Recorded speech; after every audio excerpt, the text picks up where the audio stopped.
Dios les bendiga, hermanos, sean todos bienvenidos. Hace bastante calor, ¿verdad? Pero qué bueno que está aquí, que no decimos, bueno, es por la lluvia, no venimos, o es por el calor, no venimos, sino estamos aquí presentes. Gracias a Dios. Vamos a orar, hermanos, vamos a poner este tiempo en las manos del Señor. Dios glorioso, en esta tarde le damos gracias, Padre, porque usted es bueno con nosotros, Señor. Gracias porque podemos, Señor, adorarle, podemos, Señor, magnificar su nombre con nuestra vida, con nuestro canto. Podemos, Señor, mostrar qué Dios tan grande tenemos, que nos ha dado una salvación tan grande que podemos disfrutar. Gracias, Padre.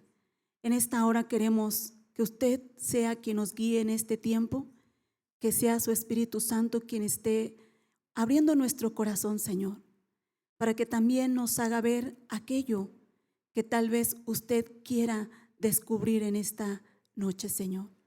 Le damos gracias, Padre, y rogamos, Señor, que podamos ser hacedores de su palabra y no solo oidores.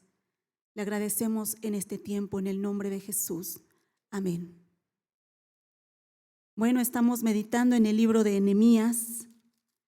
Ya vamos en el capítulo 3, pero yo voy a tomar el capítulo 1 y vamos a ir viendo, hermanos, qué significa ese lugar que Dios eligió, ¿sí? Antes de comenzar con el tema, quiero hacer un pequeño contexto. Yo sé que a veces la historia es un poquito aburrida, a algunos se les hace tal vez, pero de verdad que me voy a ir muy rápido en lo que es el contexto, porque yo creo que usted ya sabe acerca de lo que yo voy a hablar. Por eso es que voy a dar muy rápido. Sabemos que el pueblo salió de Egipto, ¿verdad? Conocemos esto, que Dios sacó a su pueblo de Egipto, lo llevó al desierto y lo introdujo en la tierra de Canaán, que fue el libro de Josué que estuvimos meditando, si recordamos esto, ¿verdad? Entonces ahí Dios les hizo advertencia, que no se mezclaran, ¿verdad?, con ese pueblo de Canaán. Dijo que no entregaran a sus hijos o a sus hijas con los cananeos. Después de esto viene el libro de los Jueces, que dice que no había rey en Israel y cada uno hacía lo que bien le parecía. Pero si nosotros vemos en la historia, había un rey y era Dios, pero ellos querían un rey humano, ¿sí? Igual que todas las demás naciones. Y Dios le dijo a Samuel, dales rey, porque no te están desechando a ti, sino a mí. Entonces viene el libro de Samuel, donde también vemos a primer rey, voy a decir así, Saúl, y después a David. Pero llegamos al libro de Reyes y ahí, ¿qué pasa, hermanos? Está la construcción del templo, ¿verdad? Dios manda construir el templo, porque en el desierto ellos tenían un tabernáculo, como una carpa, ¿sí? Entonces, en el libro de Reyes está que Salomón es el que construye el templo, ¿sí? ¿Qué pasa en ese templo? Nosotros vemos cómo la gloria de Dios se derrama, esa presencia de Dios se derrama en ese templo. Pero después Salomón empieza también ¿a qué, hermanos? A mezclarse, teniendo esposas de diversas naciones, ciudades. Entonces, ¿qué hace, hermanos? Comete pecado y por causa de ese pecado se divide el reino, ¿sí? El reino del norte, el reino del sur. Aproximadamente 200 años después viene Asiria y se lleva cautivo a los del norte, que es Samaria. Y parece que Judá ahí se estaba salvando, o sea, los del sur, pero no. Después viene Babilonia, hermanos, y destruye este pueblo de Israel. ¿Por qué? Por el pecado. Destruye la ciudad, ese lugar que Dios había elegido para ahí poner su nombre, fue destruido. Ese templo donde Dios quería tener comunión con su pueblo fue destruido. Las puertas quemadas y las murallas derribadas. Ese lugar que Dios había prometido desde Abraham fue destruido. ¿Por qué? Por causa del pecado del pueblo. Entonces, hermanos, no solo Jerusalén fue destruida, sino el pueblo fue llevado a Babilonia 70 años. Los babilonios los llevaron, los exiliaron, los desterraron 70 años. Pero Dios daba por medio de sus profetas una pequeña luz de esperanza, que Él restauraría nuevamente esa ciudad. Entonces Dios usa 3 hombres, hermanos. Uno llamado Zorobabel, que es el que regresa ¿para qué? Para que Él construya o reconstruya nuevamente el templo. Es el primero que regresa de la cautividad. Segundo, regresa Esdras. Y este hombre viene a reedificar el culto, a enseñarles nuevamente cómo tienen que adorar a Dios. Y tercero, entra aquí Nehemías, que Nehemías viene a reconstruir las murallas, ¿sí? Los muros que hay alrededor del templo, de la ciudad. Y eso, hermanos, es lo que nosotros vamos a ver. Para Dios era importante, y ese creo que es el tema central del libro de Nehemías. Vamos ahí a Nehemías. Nos dice el libro de Nehemías que este hombre estaba en la capital de Susa. O sea, aquí, hermanos, ya no estaba gobernando Babilonia. Así como Babilonia capturó o destruyó Jerusalén, también Babilonia fue destruida por el imperio persa. Entonces, ahora se encuentra este Nehemías siendo el copero del rey Artajerjes en la capital de Susa. En realidad, hermanos, Nehemías tenía una buena posición. Era un hombre, voy a decir, que tal vez tenía económicamente recursos, porque por ahí lo vamos a ver en el capítulo 6, que dice que él daba de comer a muchas personas. Y él dice que lo ponía de su bolsa. Porque vamos a encontrar varios problemitas ahí en el libro de Nehemías, y uno de ellos es la reconstrucción de las murallas. Y este creo que es el tema central. Dice ahí el verso, voy a leer el verso 3, y me dijeron: el remanente, los que quedaron de la cautividad ahí en la provincia, están en gran mal y afrenta, y el muro de Jerusalén derribado y sus puertas quemadas a fuego. ¿Sí? ¿Vemos cómo está este lugar? Voy a ir al capítulo 2, 17. Y les dije, pues, vosotros veis el mal en que estamos, que Jerusalén está desierta y sus puertas consumidas por el fuego. Venid y edifiquemos el muro de Jerusalén y no estemos más en oprobio. Dice Nehemías, les está animando a que construyan las murallas. No estemos más en vergüenza, dice. Vamos al capítulo 4, versículo 1. Cuando oyó Sanballat que nosotros edificábamos el muro, se enojó y se enfureció en gran manera e hizo escarnio de los judíos. ¿Qué vemos aquí? Obstáculo para que ellos reconstruyan el muro. Dice el verso 6, edificamos pues el muro y toda la muralla fue terminada hasta la mitad de su altura porque el pueblo tuvo ánimo para trabajar. Mire cómo estuvo. Vamos hasta el 12, me voy a saltar. Sé que hay más versos, pero solo quiero que usted vea cuál es el tema de este libro. Dice el 12, versículo 27.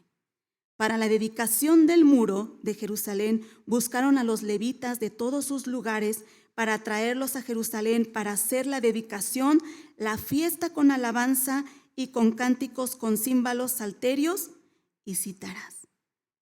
¿Qué iban a hacer? La dedicación del muro. Terminaron esos muros, hermanos. Y por último, voy a ver el verso 43. Y sacrificaron aquel día numerosas víctimas y se regocijaron porque Dios los había recreado. Esa palabra es la misma palabra de regocijaron.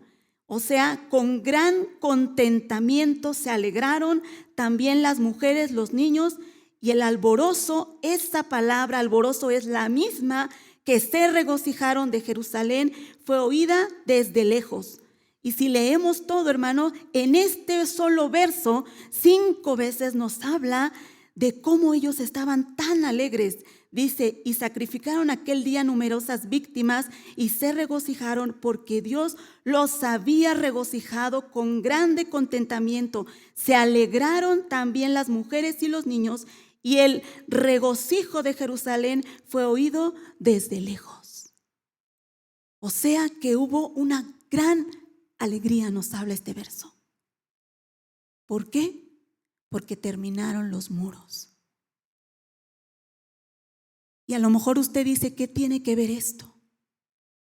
¿Verdad? Pero yo le pregunto, hermano, ¿para qué sirve un muro en una ciudad? Para proteger, ¿verdad? Para proteger de los enemigos. Y esto lo vamos a llevar a un segundo paso, pero vamos a más adelante. Vamos a Nehemías 1, hermano.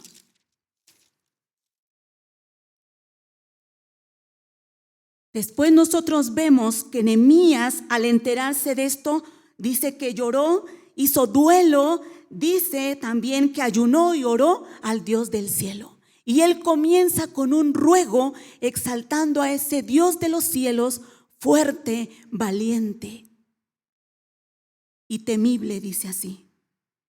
¿Y qué ora, hermanos?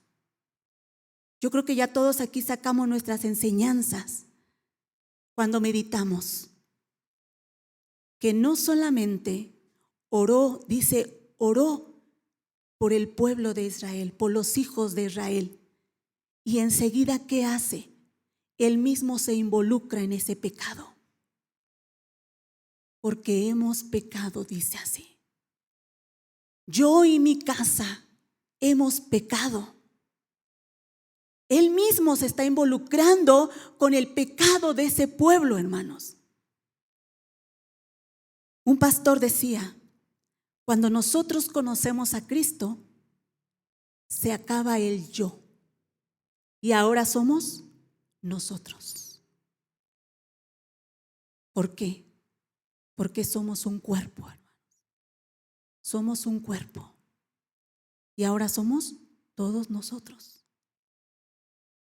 Y parece que Nehemías sabía esto. Pero él en su oración va a decir algo. Dice el verso 7, en extremo nos hemos corrompido contra ti y no hemos guardado los mandamientos, estatutos y preceptos que diste a Moisés tu siervo. Acuérdate ahora de la palabra que diste a Moisés tu siervo diciendo, si vosotros pecares, yo os dispersaré pues a los pueblos, pero si os volveres a mí y guardares mis mandamientos y los pusieres por obra, aunque vuestra dispersión fuere hasta el extremo de los cielos, y de allí os recogeré y os traeré al lugar que escogí para hacer habitar allí mi nombre. Primeramente, hermano, vamos a ver qué hace Nehemías, cómo es su oración. Es de acuerdo a lo que Dios ya había dicho en su palabra. Nehemías no está diciendo otra cosa sino lo que Dios había dicho. Y yo para esto quiero ir a Levíticos 26, hermanos.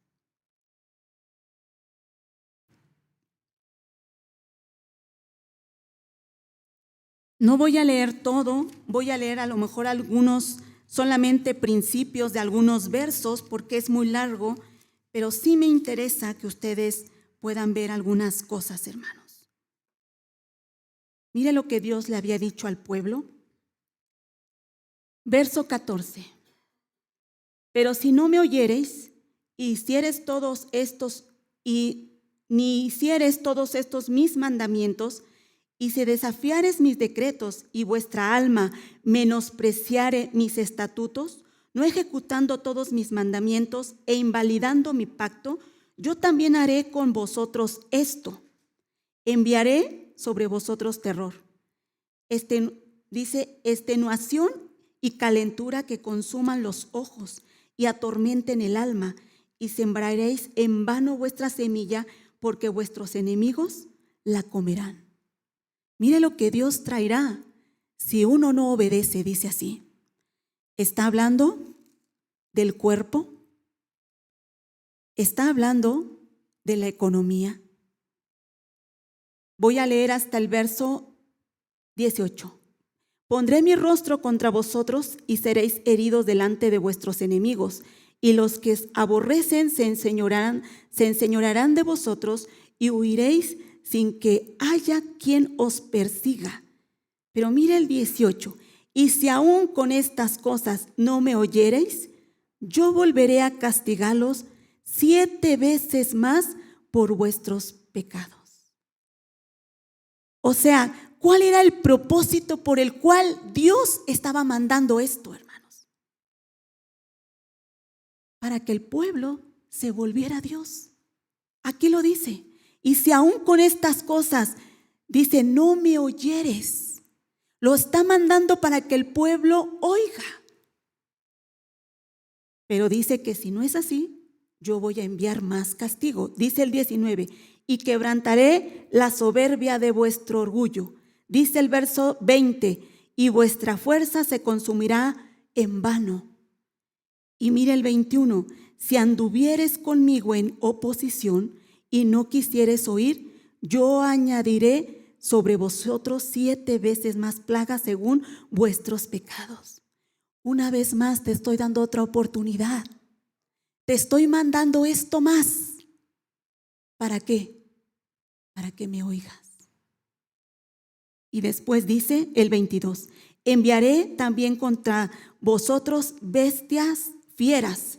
Dice el 23, mire lo que dice, y si con estas cosas no fuereis corregidos, sino que anduvieres conmigo en oposición, yo también procederé en contra de vosotros y os heriré aún 7 veces por vuestro pecado. Mire para qué es todo lo que Dios está mandando, para que el pueblo lo oiga. Nuevamente dice, para que tú me oigas. Y luego dice, y ni si aún con esto fueres corregido. ¿Qué quiere decir, hermano? Cuando Dios mandó todo esto, el pueblo no entiende. Y después dice, el 25, traeré sobre vosotros espada vengadora. Dice el 26, cuando yo os quebrante el sustento de pan, o sea, te va a hacer falta el pan. Y el 27, si aún con esto no me oyeres, sino que procedieres conmigo en oposición, yo procederé en contra de vosotros con ira. Mire cómo Dios quiere que lo oigan, que el pueblo fuera corregido.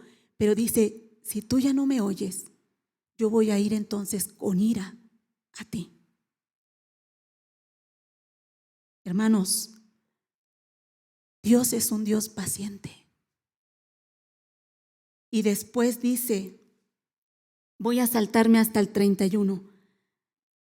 Haré desiertas vuestras ciudades y asolaré vuestros santuarios y no oleré las fragancias de vuestra las fragancias de vuestro suave perfume. Y dice el 33, y a vosotros os esparciré entre las naciones, y desvainaré espada en pos de vosotros, y vuestra tierra estará asolada y desierta vuestras ciudades. Aquí ya está hablando cuando Dios los mandó a Babilonia. Dios los dispersó. Entonces, hermanos, si Dios los dispersó, ¿qué quiere decir? ¿Que el pueblo no oyó? ¿Que el pueblo no oyó? ¿Que el pueblo no se corrigió? Y Dios tuvo que proceder con ira. Y entonces, hay algo que dice aquí en el 39. Mire, voy a leer. Y los que queden de vosotros decaerán en las tierras de vuestros enemigos por su iniquidad, y por la iniquidad de sus padres decaerán con ellos. Pero dice en el 40, y confesarán su iniquidad y la iniquidad de sus padres por su prevaricación con que prevaricaron contra mí, y también porque anduvieron conmigo en oposición. Pero mire el 41, yo también habré andado en contra de ellos y los habré hecho entrar en la tierra de sus enemigos, y entonces se humillará su corazón incircunciso y reconocerán su pecado. ¿Por qué Dios los metió a Babilonia, hermanos? ¿Por qué? Para que se humillara su corazón incircunciso y reconocieran su pecado. Dios, hermanos, no hizo para destruirlos. No quería destruir a su pueblo. Él quería a ese pueblo que su pueblo se arrepintiera. Yo le pregunto a usted, ¿por qué muchas veces castiga a sus hijos? ¿Porque se quiere deshacer de ellos? No, porque quiere que se corrijan, ¿verdad? Voy a seguir leyendo 42 y aquí sí me voy a ir hasta el 49. Dice, entonces yo me acordaré de mi pacto con Jacob, y asimismo de mi pacto con Isaac, y también de mi pacto con Abraham me acordaré, y haré memoria de la tierra. Pero la tierra será abandonada por ellos, y gozará sus días de reposo, estando desierta a causa de ellos, y entonces se someterán al castigo de sus iniquidades, por cuanto menospreciaron mis ordenanzas, y su alma tuvo fastidio de mis estatutos. Y aún con todo esto, mire lo que dice Dios, estando ellos en la tierra de sus enemigos, yo no los desecharé, ni los abandonaré para consumirlos, invalidando mi pacto con ellos, porque yo Jehová soy su Dios. Antes me acordaré de ellos por el pacto antiguo, o sea, por el pacto que hizo desde Egipto, cuando los saqué de la tierra de Egipto a los ojos de las naciones para ser su Dios, yo Jehová. Mire cómo es Dios, hermanos. Aún con todo lo que ustedes me desobedecieron, yo no los voy a desechar. Esa era la luz de esperanza que Dios traía por medio de sus profetas. Yo los voy a recoger de las naciones, yo los voy a traer. Yo voy a volver a reedificar la ciudad y los voy a volver a traer a este lugar. Esa es la promesa que Dios tenía. Hermanos, vamos nuevamente a Nehemías.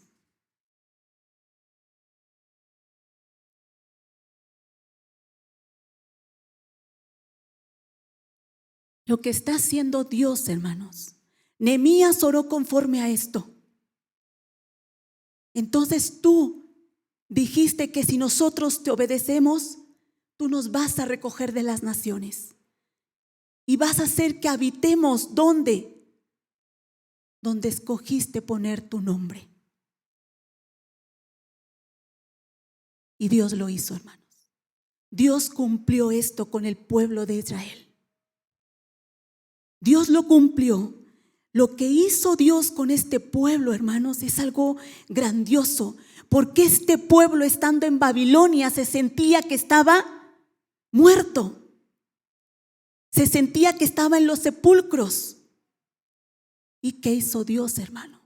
Al sacarlos de ahí, Dios les da una nueva vida, una nueva oportunidad, y los regresa a Jerusalén.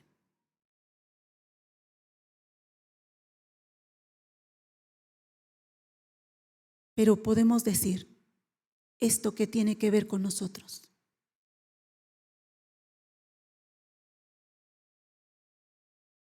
Lo que Dios hizo, hermanos, es como un segundo éxodo, sacándolos de Babilonia, sacándolos del pecado. Pero ahora, hermanos, esto yo lo quiero traer a algo más, lo que tiene relación con nosotros ahora. Y para esto vamos a Zacarías capítulo 2.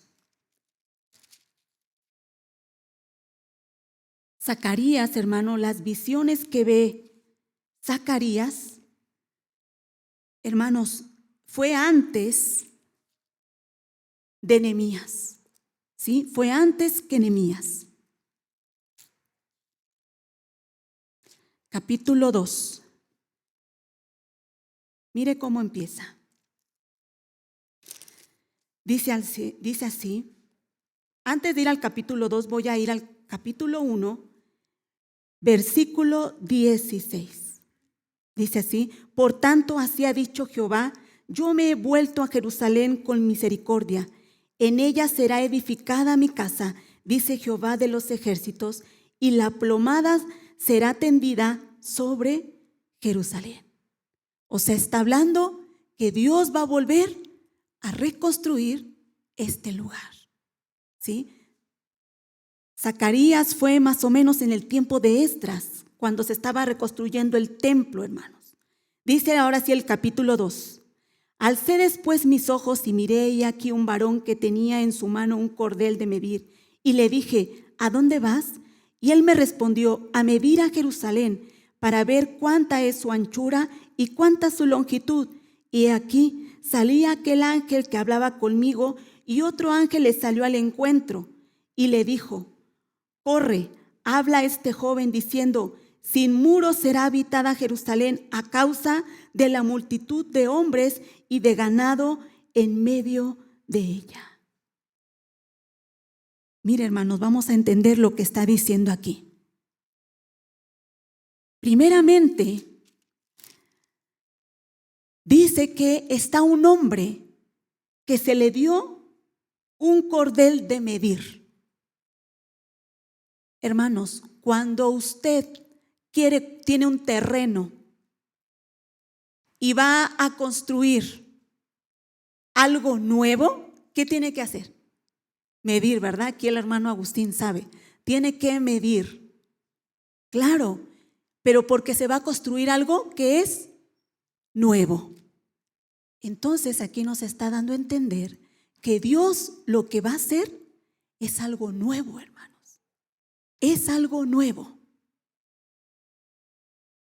Porque aquí, hermanos, no quiero que piense solamente en que Dios va a reconstruir el templo físico. ¿Que Dios lo hizo? Sí lo hizo. Pero aquí Dios nos está hablando ya de algo más. Y para esto, hermanos, vamos a Apocalipsis capítulo 21.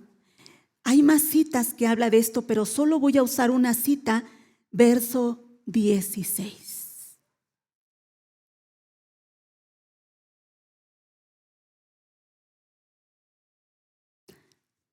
Dice así, la ciudad se halla establecida en cuadro, o sea, está en cuadro. Dice, y su longitud es igual a su anchura, y él midió la ciudad con la caña 12,000 estadios.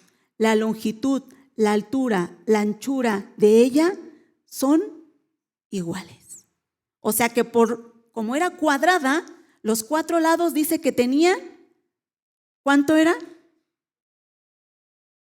12,000 estadios, ¿verdad? ¿Qué es esto, hermano? ¿Qué es este número 12? ¿Qué es este número 12 en el Antiguo Testamento? ¿Qué representa el 12? Las 12 tribus. Y en el Nuevo, los 12 apóstoles. Ajá.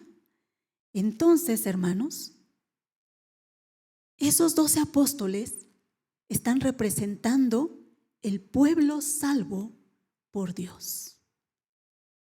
En realidad, en este verso, y usted puede leerlo desde el inicio, no nos está hablando de una ciudad física, sino de una Jerusalén.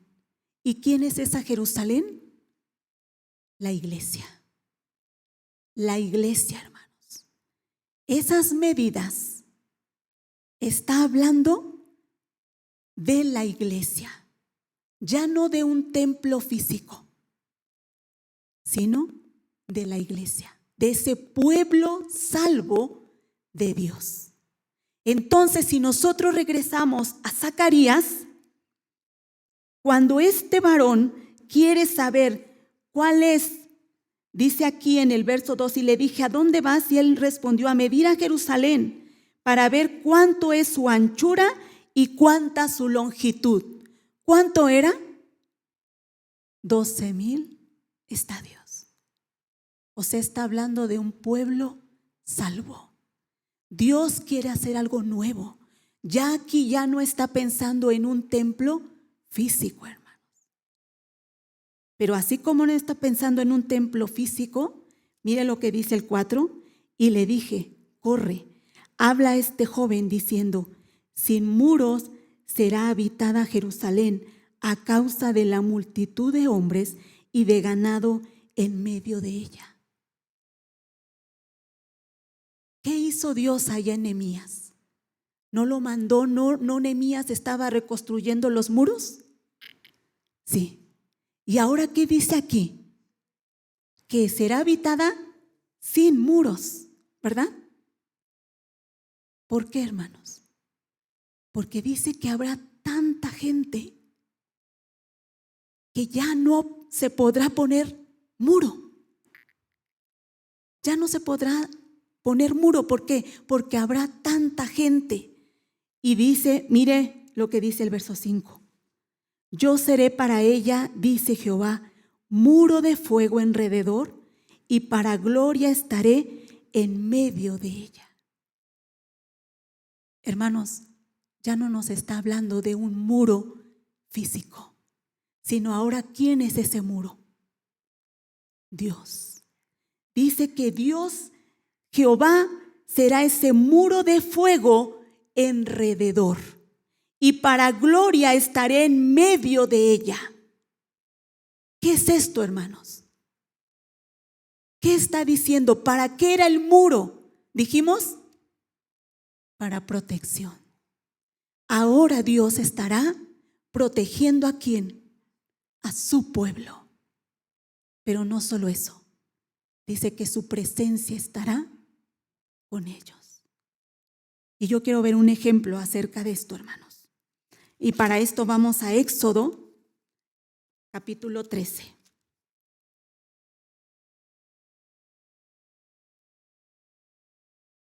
Yo lo voy a leer en Nueva Traducción Viviente,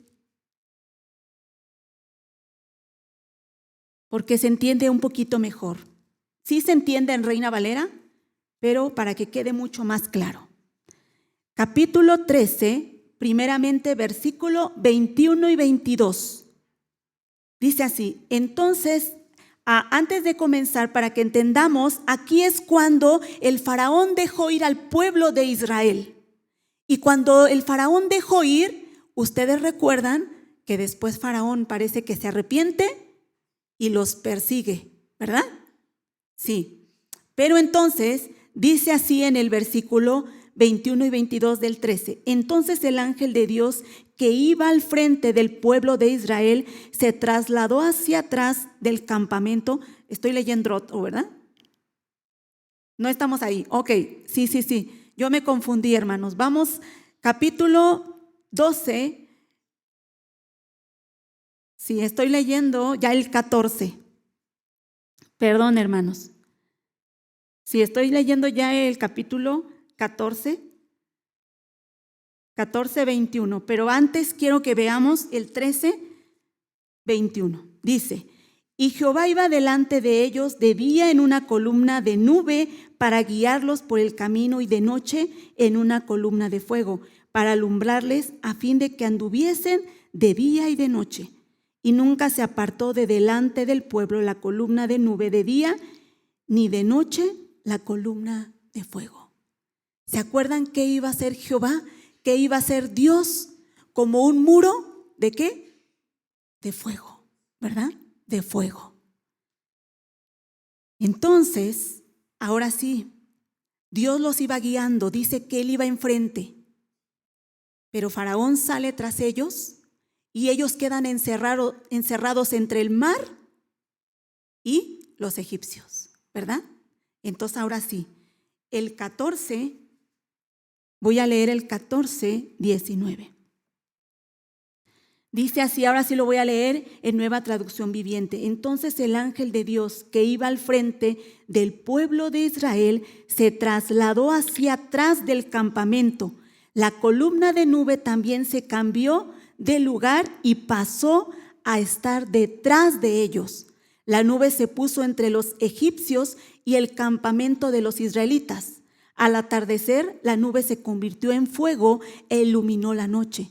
Pero los egipcios y los israelitas no se acercaron unos a otros en toda la noche.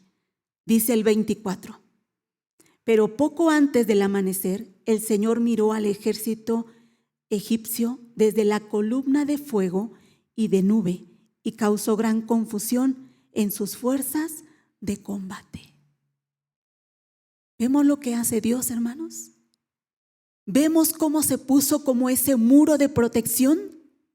Como esa muralla entre el pueblo egipcio y su pueblo. Él iba adelante, nos dice primeramente, Él los iba dirigiendo. Pero después, cuando los egipcios los encerraron, ¿qué dice? Ese Dios se pasó atrás de ellos como protección. Ese Dios los protegió. Regresemos a Zacarías, hermanos. Aquí ya no está hablando de un muro físico, hermanos. Ya no está hablando de un templo físico. Dice el verso 6. Dice: ey, huid de la tierra del norte, dice Jehová, pues por los 4 vientos de los cielos os esparcí, dice Jehová. Oh Sión, la que moras con la hija de Babilonia, escápate. Aquí ya les está hablando a esos cautivos: salgan del pecado, salgan de Babilonia, vayan de ahí. Hermanos, ¿qué significa Babilonia? ¿Qué representa Babilonia? Este mundo, el pecado. ¿Y qué les está diciendo Dios? Salgan de ahí, huyan de ahí. Es tiempo de que regresen al lugar que yo escogí. Y dice el verso 8. Porque así ha dicho Jehová de los ejércitos: tras la gloria me enviará Él a las naciones que os despojaron, porque el que os toca, toca a la niña de su ojo. Mire cómo es Dios. Está diciendo: tras la gloria me enviará Él a las naciones que os despojaron. O sea, todas las naciones van a pagar por ese despojo que les hicieron. Y nosotros podríamos decir: pero fue Jehová quien los mandó a Babilonia, ¿no es cierto? Sí, fue Él, sí. Y Dios usó a las naciones como Asiria, como Babilonia, para llevarlos allá. Pero ellos actuaron peor. Y esto lo confirmamos en el capítulo 15 del verso 1 de Zacarías, hermanos. Dice así: y estoy muy airado contra las naciones que están reposadas, porque cuando yo estaba enojado un poco, ellos agravaron el mal. O sea, Dios se había enojado, sí, Y Dios los había enviado, sí. Y Dios había usado estas naciones, sí. Pero dice que ellos hicieron peor. Peor, hermanos. Y por eso dice aquí, tras la gloria me enviará Él a las naciones que os despojaron. ¿Para qué? Para que traiga juicio. Porque el que os toca, o sea, el que toca a su pueblo, toca a la niña de su ojo. Mire cómo ve Dios a este pueblo. Dice 9, porque aquí yo alzo mi mano sobre ellos y serán despojo a sus siervos y sabréis que Jehová de los ejércitos me envió. Lo que está diciendo aquí también es algo grandioso, hermano. Dice, porque aquí yo alzo mi mano, o sea, sobre ellos. Yo estoy a punto de actuar, dice Dios. Yo voy a actuar sobre aquellos que hicieron mal contra mi pueblo. Y serán despojo a sus siervos. Y sabréis que Jehová de los ejércitos me envió. ¿Qué está diciendo aquí? Que van a ser despojados aquellos reyes, aquellos grandes, ¿de quiénes?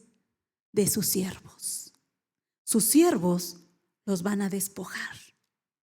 Y si esto nosotros lo podemos recordar, ¿ustedes recuerdan cómo salió el pueblo de Egipto? ¿Cómo salió, hermanos? ¿No salió con riqueza? ¿No salió con oro? ¿No despojaron a los egipcios? Sí. Sí, este pueblo que estaba de esclavo, ¿qué hizo, hermanos? Despojó a los egipcios. Pero ¿esto qué significa, hermanos? ¿Esto qué significa? Cuando dos pueblos están en batalla, traen el botín trae el que gana la batalla, ¿no es cierto? Sí. Esto está diciendo, hermanos, ustedes van a venir con victoria. Ese pueblo va a salir con victoria. Y enseguida, hermanos, dice así el 11, y se unirán muchas naciones. El 10, canta y alégrate, hija de Sión, porque aquí vengo y moraré en medio de ti, ha dicho Jehová. Hermanos, si nosotros no entendemos esto, lo que Dios está diciendo aquí, dice que van a cantar y se van a alegrar, porque Dios va a morar en medio de su pueblo. Nuevamente va a regresar a habitar con su pueblo. Y esto es de las cosas que Dios siempre ha querido, hermanos. Desde el huerto de Edén, nosotros podemos pensar como ese huerto de Edén, el primer templo donde Dios habitó, donde Dios quería morar con su pueblo. Pero ¿qué pasó, hermanos? Dios no puede habitar con el pecado. Y entonces Adán y Eva fueron desechados. Después Dios sacó a su pueblo de Egipto y lo llevó por el desierto. ¿Para qué, hermanos? Para habitar con ellos. Estaba con ellos en una columna de fuego y en una nube. Y no solo eso, sino había un tabernáculo, hermanos, donde Dios moraba. Pero cuando nosotros llegamos a Éxodo 32, la Biblia nos dice que ellos hicieron un becerro. ¿Y qué hizo Dios? Dios le dijo a Moisés, yo voy a cumplir con lo que yo prometí. Yo los voy a llevar a la tierra de Canaán, pero yo no voy a ir con ustedes, porque este pueblo es de dura cerviz y puede que en el camino yo los consuma. Dios no puede habitar con el pecado, hermano. ¿Y qué hizo Moisés, hermanos? Le dijo, Señor, si tú no vas con nosotros, no nos saques de aquí. ¿Y sabe qué hizo Moisés? Sacó el sacó el tabernáculo fuera del campamento, fuera del pueblo, lo sacó fuera. Y Moisés se iba a reunir fuera. Después nosotros llegamos a un templo ya hecho, ya construido, y Dios morando con su pueblo. ¿No es cierto? Sí. Dios morando con su pueblo.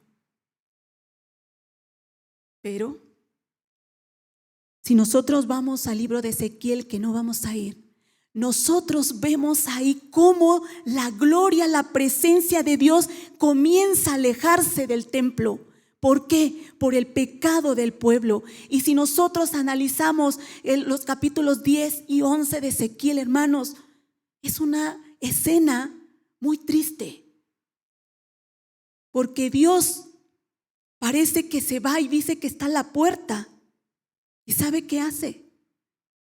Se vuelve a regresar.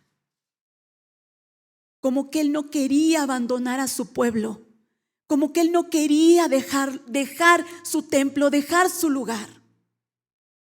Sin embargo, dice que la gloria de Dios se aleja. Y llega este verso, y por eso después de que ellos fueron cautivos 70 años y regresan, dice: canta y alégrate, hija de Sión, porque aquí vengo y moraré en medio de ti, ha dicho Jehová. Ese Dios que se había ido, dice: voy a volver, voy a habitar con ustedes, nuevamente voy a morar con ustedes. Pero, dice el 12, dice el 11 y 12, y se unirán muchas naciones a Jehová en aquel día, y me serán por pueblo, y moraré en medio de ti, y entonces conocerán que Jehová de los ejércitos me ha enviado a ti. Y Jehová poseerá a Judá y su heredad en la tierra santa, y escogerá aún a Jerusalén, el lugar que Dios había escogido para poner ahí su nombre. En primer lugar, hermanos, podemos pensar esto, pero estos versos no se refieren a Jerusalén solamente. ¿Por qué? Porque dice: y se unirán muchas naciones. Ya no está hablando solo del pueblo de Israel. Ya está hablando de todo el pueblo salvo por Dios. Y entonces, hermanos, nosotros podemos trasladarnos a Juan.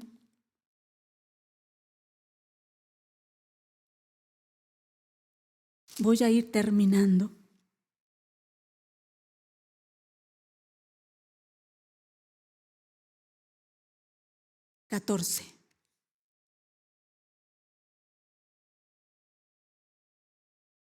Cómo Dios vino a morar en todas las naciones, hermanos. Cómo Dios lo hizo. De esta manera: y aquel verbo fue hecho carne y habitó entre nosotros, y vimos su gloria, gloria como del unigénito del Padre, lleno de gracia y de verdad. De esta manera, ese Dios se hizo carne y vino y habitó entre nosotros.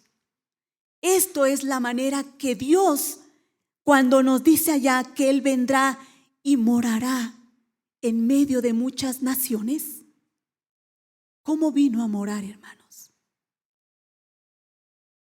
¿A través de quién? De Jesucristo. A través de Cristo, ese Jesús se vino a encarnar, y esa palabra que se vino a habitar entre nosotros, o sea, vino a habitar, vino a hacer su morada aquí con nosotros. Está hablando de la misma manera que Dios tenía el tabernáculo en el desierto. Como Dios habitaba y moraba con su pueblo, esta palabra habitar habla de la misma manera. Dios vino a habitar con su pueblo. Pero no solo así, hermano. No solo así. Debemos entender lo que está diciendo aquí. Ese verbo se hizo carne. Ese verbo se encarnó. Hermanos, en el tiempo de Jesús o en el tiempo de todo el Antiguo Testamento, realmente estaba gobernando el Imperio Romano, pero realmente las costumbres, el idioma que se manejaba en ese momento era griego, porque ellos sí impusieron sus costumbres y su idioma. Los romanos no. Pero la filosofía griega, hermanos, ellos dicen que entre el hombre, entre más conocimiento tenga, el hombre se va a elevar cada vez más. ¿Hasta dónde? Hasta un Dios, voy a decirlo así. Trasciende, se eleva. Por eso, cuando ven que Jesús viene a encarnarse, para ellos es algo imposible que un Dios se venga a contaminar con el hombre. Para ellos es imposible, hermanos. ¿Cómo ese Dios va a venir y se va a contaminar con los seres humanos pecadores? Pues eso hizo. Eso hizo Jesús. Vino y habitó entre nosotros. Y no solo eso, hermanos, sino Él lo eligió a usted para que usted sea su morada. Ese es el lugar que Dios eligió ahora, hermanos. Ya no es un templo físico, ya no eran unas murallas físicas, ya no solo era el pueblo de Israel, sino ahora muchas naciones vendrán y ese Dios habitará en medio de ellos. ¿Cómo, hermanos? A través de la muerte y resurrección de Cristo. Solamente Él fue el que a través de su muerte y de su resurrección nos preparó a nosotros como habitación, como moradas. Y ahora este es su vida, hermano, es el lugar que Él ha elegido para habitar en usted. Pero ahora, hermano, ¿entendemos esto? ¿Entendemos esto, hermanos? Que somos habitación de Dios, que somos morada de Dios, que Dios habita en nosotros. ¿Cómo en nuestra vida, hermanos? Cuando Jesús hablaba con la samaritana, dijo: Señor, los judíos dicen que en Jerusalén se debe adorar, y los samaritanos dicen que en el monte Gerizim. ¿Y qué dijo Jesús? No es ni en este monte, ni en este, sino los verdaderos adoradores adorarán en espíritu y en verdad. ¿Qué es esto, hermanos? ¿Qué es adorar a Dios en espíritu y en verdad? En ese contexto es adorar a Dios sin ninguna idolatría, sin ningún yo. Dejar mi vieja vida como lo hizo la samaritana. ¿Para qué? Para que yo pueda ser realmente ese adorador, esa habitación de Dios. Así debe ser nuestra vida. Oramos, hermanos.